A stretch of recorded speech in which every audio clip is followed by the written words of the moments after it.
ওয়ালাইকুম। আজকে আমার বাড়ির যেতগুলো ফল মূল শাক সবজি গাছপালা আছে সব কিছু আপনাদের মাধ্যমে শেয়ার করব যে কি কি গাছপালা এখন আমার বর্তমানে আছে আমাদের বাগানে। তো এগুলো সব কিছু বলার আগে দুইটি মানুষের কথা আমার খুব বলতে ইচ্ছা করছে, কারণ আজকে এই ভিডিও সব কিছু করার অনুপ্রেরণা জাগিয়েছেন তারা। তাদের একজনের নাম হলো বিসমিল্লাহ এগ্রো সাইব ভাই, যিনি ইন্সপিরেশন কিভাবে জিরো থেকে শুরু করতে হয় সব কিছুই ভাইয়ের পেজ থেকে বা ইউটিউব চ্যানেল থেকে দেখিয়ে আজকে আমার এই উদ্যোগ।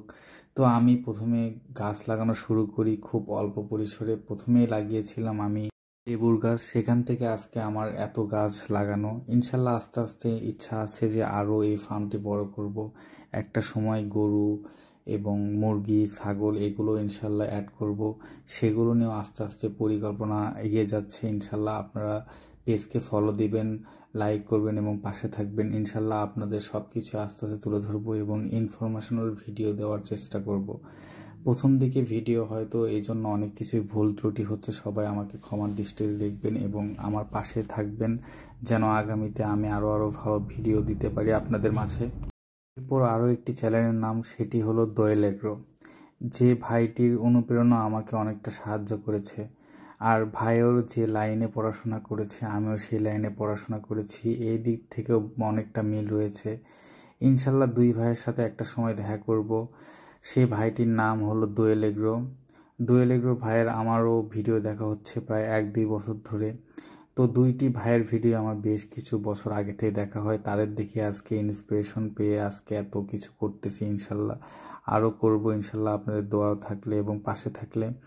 তো এখন আমরা আমাদের বাসার যে গাছগুলো আছে সেগুলো নিয়ে আলোচনা করি।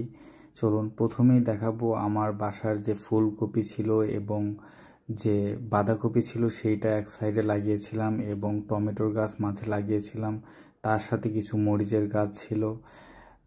এরপরে আমি লাগিয়েছিলাম ব্যাগিং পদ্ধতি। ব্যাগিং পদ্ধতি লাগানোর কারণ হলো আমার এখানে জায়গা অনেকটাই কম, এই জন্য আর কি ব্যাগিং পদ্ধতি ইউজ করা হয়েছে। ব্যাগিং পদ্ধতিতে কিছু বেগুনের গাছ, টমেটোর গাছ এবং লাগিয়েছিলাম মরিচের গাছ।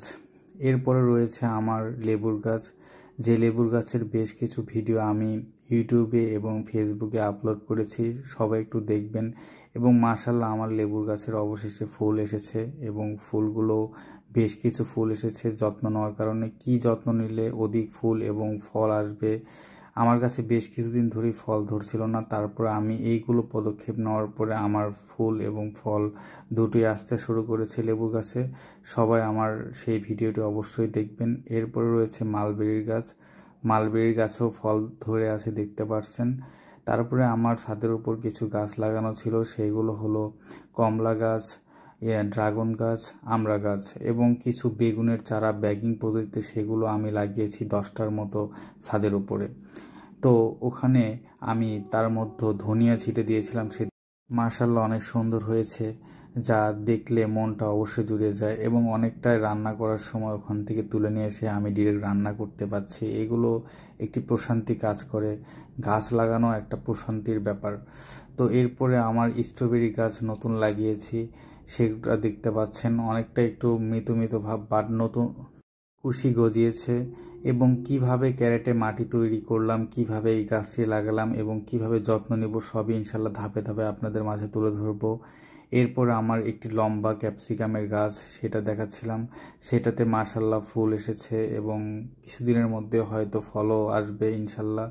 তো আপনারা অবশ্যই দেখবেন কিভাবে কি পরিচর্যা করলে অধিক ফল এবং ফুল পাওয়া যায়, সেগুলো নিয়ে অবশ্যই গবেষণা মাধ্যমে যে তথ্যগুলো আছে সেগুলো আপনাকে তুলে ধরবো এবং আপনাদের কাছেও যেন অধিক ফুল এবং ফল পাওয়া যায় সেটার অবশ্যই এই ভিডিও দেখার মাধ্যমে আপনারা বুঝতে পারবেন। এরপর কিছু বেগুনের চারা দেখাচ্ছিলাম, যেগুলো মোটামুটি মাশাল্লাহ বড় হচ্ছিল। এরপরেও এক সাইডে সিমের গাছ লাগানো হয়েছিল, সেগুলো জানলা ভেঙে পড়ে গিয়েছিল পানির কারণে, কারণ এই সাইডে একটি ছোট আকারের পুকুর রয়েছে, পুকুরের কারণে এরকম অবস্থা হচ্ছে। তো এবার ইনশাল্লাহ এগুলো ঠিকঠাক করব, পানি শুকে যাচ্ছে আর কিছুদিনের মধ্যে শুকে যাবে, সেগুলো ইনশাল্লাহ আপনাদের মাধ্যমে তুলে ধরবো। সিম গাছে মাশাল্লাহ ফুল এসেছে, কিছুদিনের মধ্যেই ইনশাল্লাহ সিমও ধরবে। সিমের গাছে বেশ কিছু পোকা আক্রমণ হয়েছিল, সেটার জন্য কিছু পদক্ষেপ নিয়েছিলাম। সেটাও ন্যাচারাল ছিল। সেটার ভিডিও আমার ফেসবুকে পোস্ট করা আছে এবং ইউটিউবে পোস্ট করা আছে, ওটাও দেখে নিতে পারেন। এরপরে রয়েছে আমার বেগুনের গাছ। এটা ছিল আলাদা একটা সাইডে বেগুনের গাছ লাগানো হয়েছিল। তো এখানে মোটামুটি বেগুনের চারা হয়েছিল, বাট মাটি খারাপ হওয়ার কারণে এখানে ভালো গাছ হয়নি, বা কলার গাছের শিকড়ের জন্য ভালোভাবে গাছের বৃদ্ধি হয়নি। তো এখানে রয়েছিল ডালিমের গাছ।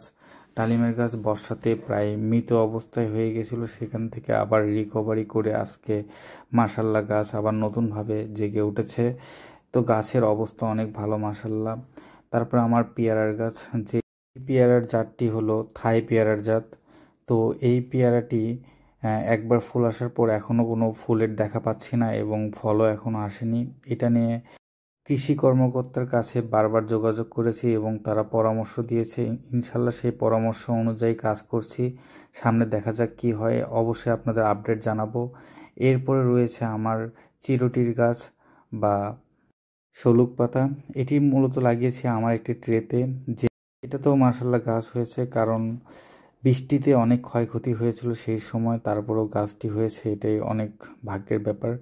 এরপরে আমার শশা গাছ, যেটা মাশাল্লাহ অনেক ভালো গ্রোথ হচ্ছে এবং মাশাল্লাহ খুব তাড়াতাড়ি হয়তো অনেক বড় হয়ে যাবে।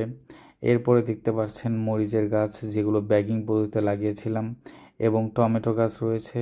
মাশাল্লাহ সব গাছেরই ফুল চলে আসছে, কারণ এখন মৌসুম আসতে চলে আসছে, এই জন্য ফুলও চলে আসছে। এরপরও সাইডে লাগিয়েছিলাম রসুনের গাছ এবং লাগিয়েছিলাম বেগুন, টমেটো, এগুলোর গাছ, যেন কোনো অংশই জায়গা ফাঁকা না থাকে। কারণ শাক সবজি হলো এটি একটি পুষ্টিকর খাবার। আমরা যেগুলো বাজার থেকে কিনে খাই সেগুলোতে প্রচুর পরিমাণ রাসায়নিক বিষ দেওয়া হয়, যা আমাদের ক্যান্সার সৃষ্টির প্রধান কারণ। তো আমরা যদি অল্প জায়গা হলেও নিজেরা এগুলো লাগাই এবং সেখান থেকে তুলে খেতে পারি, তাহলে আমাদের বিভিন্ন রোগ ব্যাধি থেকে আমরা রক্ষা পাবো। এবং এগুলো সব অর্গানিক, যার মধ্যে কোনো রকমের বিষ এবং রাসায়নিক প্রয়োগ করা হয়নি। মাশাল্লাহ ফুল দেখতে পাচ্ছেন, ইনশাল্লাহ খুব তাড়াতাড়ি এই ফুল থেকে ফলও চলে আসবে। এরপরে দেখতে পাচ্ছেন জানলাতে লাউয়ের গাছ। এটা জানলা বলতে ভুল হবে, এটি লম্বা করে দেওয়া হয়েছিল প্রায় একটি বাউন্ডারি সিস্টেম করে, যেন এখানে উঠতে পারে গাছ। তো মাশাল্লাহ এটাতে আমরা কদর লাগিয়েছিলাম, যা ভালো রকমের ফলন দিয়েছিল। এরপরে আমরা এই সেম জায়গাতে ক্যারেটের মধ্যে লাউয়ের গাছ লাগিয়ে দিয়েছিলাম। লাউ মাশাল্লাহ অনেক ভালো গ্রোথ হচ্ছে। তো আমি আরও পুষ্টি দেওয়ার ট্রাই করতেছি, কারণ এটি ছোট জায়গায় 3টি বা 4টি লাউয়ের গাছ রয়েছে এবং কিছু শসার গাছও রয়েছে, সেই জন্য পুষ্টির মাত্রাও বাড়িয়ে দিয়েছি। এখানে গর্ত করে মাঝে মাঝে সবজি দিচ্ছি, পচা সবজি দিচ্ছি, যাতে গাছের পুষ্টির কোনো সমস্যা না হয়, এবং বিভিন্ন টাইমে খোলের পানি এবং কিছুদিন আগে খেসারির বা ডালের পানিও আমি দিয়েছি এখানে। মাশাল্লাহ এখানে আমি সব কিছু দেওয়ার ট্রাই করতেছি যাতে গাছের ফল এবং গাছের কাণ্ড বেশি বের হয়। এরপরে এই সাইডে সিমের গাছ, যেটা বর্ধিত অংশ এসেছিল সেটা দেখাচ্ছে আপনাদের। তো এখানে মাশাল্লাহ অনেকগুলো ফুল এসেছে, মানে ফুল দেখার মতো ফুল এসেছে। এবং আমার বাসায় কিছু কলার গাছ ছিল, সেখানে 2টি কলার গাছে ফল এসেছে, তার মধ্যে এটি হলো সাগর কলা। সাগর কলার গাছের কিছু পোকার আক্রমণের কারণে কলাগুলো অনেক ছোট হয়েছে, তাও মাশাল্লাহ আল্লাহর রহমতে অনেক ভালো ফলন দিয়েছে। এরপর আমাদের তরকারি কলার গাছেতেও মাশাল্লাহ ফল এসেছে। সেটা বর্তমানে আমাদের আরও বেশ কিছু জায়গা আছে যেগুলো মাটি ভরাটের কাজ চলতেছে, এবং আমাদের গ্রামের বাড়িতে মূলত আরও কিছু কাজ হবে, যেটার জন্যই আর কি পেয়েছে এবং ইউটিউব চ্যানেল খোলা। ইনশাল্লাহ সেটাতে গেলে আমি আরও বৃহৎ আকারে এই কাজগুলো করতে পারবো, যেমন গরু, ছাগল, হাঁস, মুরগি, এছাড়াও বিভিন্ন ধরনের ফল, শাক সবজি, সকল ধরনের জিনিসই রাখবো। সবাই আমার পেজে লাইক, ফলো এবং শেয়ার দিয়ে পাশে থাকবেন। ধন্যবাদ সবাইকে ফুল ভিডিও দেখার জন্য।